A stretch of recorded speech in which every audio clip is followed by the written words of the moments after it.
முடியல. அவ்வளோ பேர் இந்த படத்தை பாராட்டியிருக்கீங்க, புரிஞ்சுக்கிட்டு இருந்திருக்கீங்க. எங்களுக்கு ரொம்ப நன்றி. இந்த படம் ஒத்துக்கிறதுக்கு மிகப்பெரிய ரீசன் என்னன்னா, இதுக்கு முன்னாடி தமிழ் சினிமாவில் அருமையான படங்களை நமக்கு கொடுத்த முக்கியமான இயக்குநர்களும் நடிகர்களுக்கும் நன்றி சொல்லி ஆகும். Balachander sir, K Viswanath sir, Balu Mahendra sir, Mahendran sir, Kamal sir, அவங்கெல்லாம் நம்ம சின்ன வயசில் அவங்க வந்து வெறும் உறவுகளை வச்சு கதைகள் பண்ணி அதை ரசிக்க வச்சு அதை நீங்கள் தூங்க விடாமல் பண்ணியிருக்காங்க. அந்த மாதிரி படங்கள் நமக்கு கிடைக்காதான்னு இயங்குறப்போ அப்படி ஒருத்தர் கதை எழுதியிருக்காரு. அந்த கதையை எப்படி மிஸ் பண்ணுறது?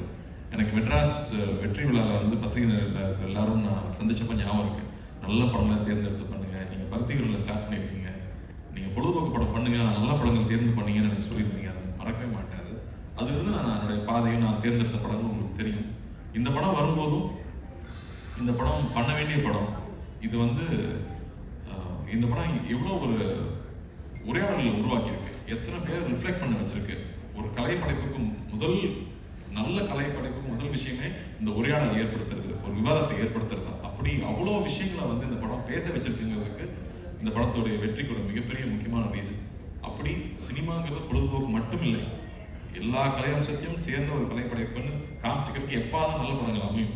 அப்படி ஒரு படமாக தான் நான் பார்க்குறேன். அதே சமயத்தில் இன்னைக்கு ஒரு 30லேருந்து அபோவ் இருக்கிறவங்க, வாழ்க்கையில் கொஞ்சமாவது கஷ்டத்தை பார்த்தவங்க, அவங்க எல்லாருக்கும் இந்த படம் நிச்சயம் புரியும்னு நம்பினேன்.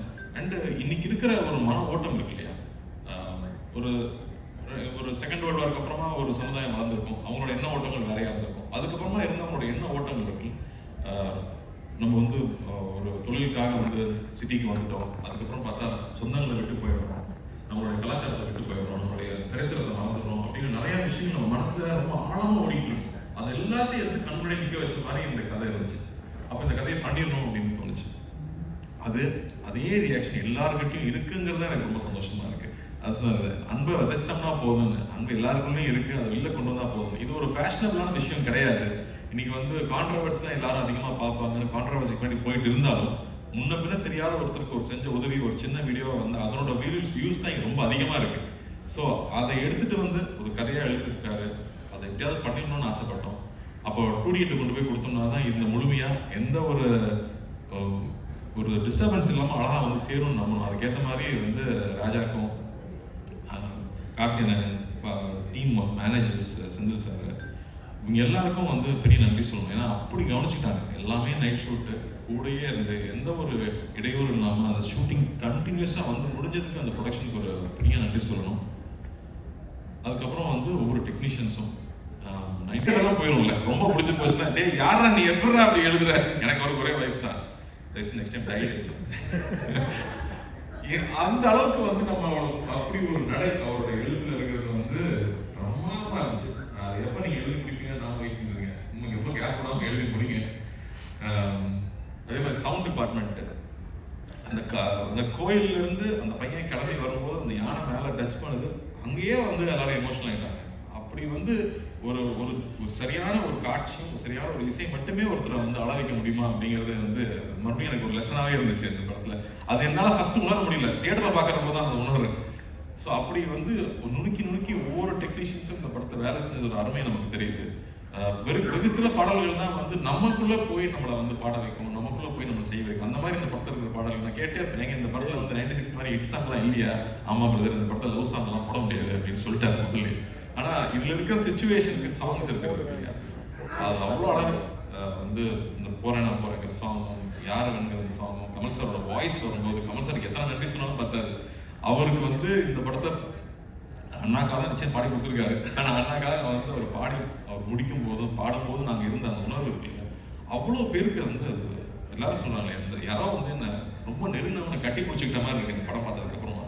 அதில் இழகி தான் நான் சிரிக்கிறேன் அழுகிறேன்னு சொன்னாங்க. அதுக்கு கமல் சாரோட வாய்ஸ் ஒரு மிகப்பெரிய ஒரு காரணம், அவருக்கும் நன்றி சொல்லணும். அதுவும் எழுத்தாளர்கள் வந்து அந்த வரிகள் இருக்கு இல்லையா, மழை நீரில் நாங்கள் கரைந்தே போவதில்லை, மழை என்றும் மழைதானே அப்படின்னு வந்து கமல் சார் பாடும்போது, ஐயோ இதெல்லாம் சின்ன வயசுல தான் இந்த மாதிரி நம்ம உணர்ந்துருக்கோம்ல அப்படின்னு அந்த மாதிரியான உணர்ச்சிகள். அது நம்ம வந்து நிறையா நாள் சினிமாலே இருந்திருக்கோம், அது சினிமாவை வந்து ஜட்ஜ் பண்ணிக்கிட்டே இருக்கோம், அதில் கரெக்ஷன் சொல்லிக்கிட்டே இருக்கோம். அப்படி இல்லாமல் அப்படியே நம்ம படத்தை நம்ம ரசிக்க முடியுது. நான் ரொம்ப செல்ஃப் கிரிட்டிக்கல் நான், பட் அதை தாண்டி நம்மளால ரசிக்க முடியுது அப்படிங்கிறது ரொம்ப இதமாக இருந்துச்சு. பேசிதான், ஏன்னா வந்து அந்த ஃபோன் கான்வர்சேஷன் பற்றி தான் நான் முக்கியமாக சொல்லணும்னு இருந்துச்சு. ஏன்னா அப்போ தான் நான் ஷூட்டிங் இல்லை, 10 நாள்லாம் கூட தான் இருந்திருக்கேன். அப்போ தான் நான் தொல்லை பண்ணுறேன் பக்கத்தில் இல்லாததுனால அந்த காட்சிகள் நான் ஸ்க்ரீனில் பார்க்கும்போது அப்படி இருந்துச்சு. இங்கே எல்லாரும் சொல்லிட்டு இருந்தாங்க, ஒரு ட்ரூ கலர் போட்ட நம்பரை கண்டுபிடிச்சிருந்தாங்க. நம்பர் கண்டுபிடிக்கிறது இந்த கதை கிடையாது, அது கிடையாது. என் மேலே இவ்வளோ அன்பாக இருக்கான், எனக்கு அவனை தெரியல, அதை நான் மறைச்சிருந்துருக்கேன். அப்போ நான் எவ்வளோ ஒரு தப்பானவன், நான் எவ்வளோ எனக்கு நான் ஒரு தப்பு செஞ்சுருக்கேன். அந்த தப்பை நான் அவங்ககிட்ட சொல்லி மன்னிப்பு கேட்கணும்னு நினைக்கிறது தான் இதில் இருக்கிற அந்த ஒரு பெரிய விஷயமா நான் பார்க்குறேன். டக்குன்னு நம்பர் தெரிஞ்சுட்டே எனக்கு தெரியலான்னு சொல்கிறது கிடையாது. நான் மன்னிச்சுட்டு, நான் தப்பு பண்ணிட்டேன், நான் மோசமானவன், எனக்கு ஒன்று தெரியல அப்படின்னு சொல்கிறது ஒரு உண்மை இருக்கு இல்லையா, அது அந்த கண்ணில் பார்த்தேன். அந்த ஒவ்வொரு வார்த்தை சொல்லும் போதும் பார்த்தேன். அது பிரமாதமாக இருந்துச்சு. சார்கிட்ட நான் சொன்னேன், சார் சான்ஸே இல்லை சார், நான் அப்பப்பா அப்படின்ட்டாரு ஒரே செகண்டில். ஆனால் அது அந்த உண்மை இருக்குல்ல, அவ்வளோ நியர்மையாக இருக்குன்னா அதை சொல்ல முடியும்னு எனக்கு தோணுச்சு. அப்படி அவர் சொன்ன விஷயம் இருக்கு இல்லையா, அது எவ்வளோ பேருக்கு புரிஞ்சதுன்னு தெரியல. அது ரொம்ப ஈஸி இல்லை. எனக்கு கண்டுபிடிச்ச நம்பர் யாரோட கேட்ட சொல்கிறது இல்லை, எனக்கு ஒன்று தெரியல, நான் அதுக்கு அசிங்கப்படுறேன் அப்படின்னு சொல்லிட்டு சொல்கிற அந்த நேர்மை அவர் கண்ணில் அப்படியே இருந்துச்சு. அதுக்கப்புறமா பேச பேச தாங்க முடியல, சொல்லி தோடாங்கிறப்போ அந்த உரிமையே இருந்துச்சு. அதான் சொல்லிட்டு இருந்தாங்க, போட்டி போட்டு நடிச்சிருக்காங்க 2 பேரும். போட்டியெல்லாம் போடலை. அது அவ்வளோ சந்தோஷமாக என்ஜாய் பண்ணி 2 பேரும் சேர்ந்து ஒவ்வொரு நாளும் பேசி பேசி ரசித்து ஒர்க் பண்ணோம். ஸோ சாருக்கெல்லாம் தேங்க்லாம் சொல்லிட முடியாது, அடிக்கடி போய் தொலை பண்ணிட்டு தான் இது போனாங்க தொடர்ந்து. பட் ரொம்ப அருமையாக இருந்துச்சு சார், நான் அவ்வளோ ரசித்து பார்த்தேன் அந்த காட்சிகளை. அதே மாதிரி இவன் யாருன்னு தெரியாமல் இருக்கும்போது ஒரு விஷயம் இருக்கும், அது புக்கில் கூட அவர் அப்படி எழுதலை, உங்களுக்கு அந்த கிரெடிட் கிடையாது. அருள்மொழியை நீங்கள் அப்படி எழுதலை, அதை எங்கள் அத்தான் தான் அப்படி ஆக்கியிருக்காரு. அதை பல மடங்கு மேலே எடுத்துகிட்டு போனது எங்கள் அத்தான் தான். அவ்வளோ பியூட்டிஃபுல்லாக அதை லேயராக புரிஞ்சுக்கிட்டு இந்த கேரக்டர் எப்படி இருக்கும். அவர் ஒரு சர்ஃபேஸ் லெவலில் அவன் ஒரு மரமாக தான் எழுதியிருந்தார். எல்லா உணர்ச்சிகளும் அற்று போன ஒரு மரமாக தான் அந்த கதாபாத்திரத்தை எழுதியிருந்தார். அப்படி இல்லாமல் உணர்ச்சி பூர்வமாக அது ஃபஸ்ட்டு எப்போ ஓப்பன் ஆச்சுன்னு எனக்கு ஞாபகம் இருக்கு. யார் ஃபஸ்ட்டு குடிச்சிட்டு வரான்னு பார்ப்போமா அப்படின்னு நான் ஃபஸ்ட்டு ஆடி போயிட்டேன். இப்படி இல்லையே, அப்படி எழுதலையே அப்படின்னு. அப்போ தான் திரும்ப எனக்கு நாங்கள் ஊருக்கு போனால் எப்படி இருப்போமோ, அப்போ எப்படி ஒருத்தர் இலகலாம் அப்படிங்கிறத அவர் மைண்டில் வச்சுக்கிட்டு ஸ்டேஜ் பை ஸ்டேஜ் அவர் கொஞ்சம் கொஞ்சமா அது வெளியே வந்துருப்பார். இல்லை நான் சொல்லி தான் ஆகும் முடியாது, உள்ள பேர் இருக்காங்க வேற எப்போ சொல்றது.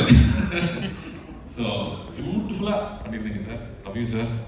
அண்ட் இந்த தருணத்தில் எனக்கு டைம் கொடுத்து பேச அனுமதிச்சு உங்களுக்கும் ரொம்ப ரொம்ப ரொம்ப நன்றி.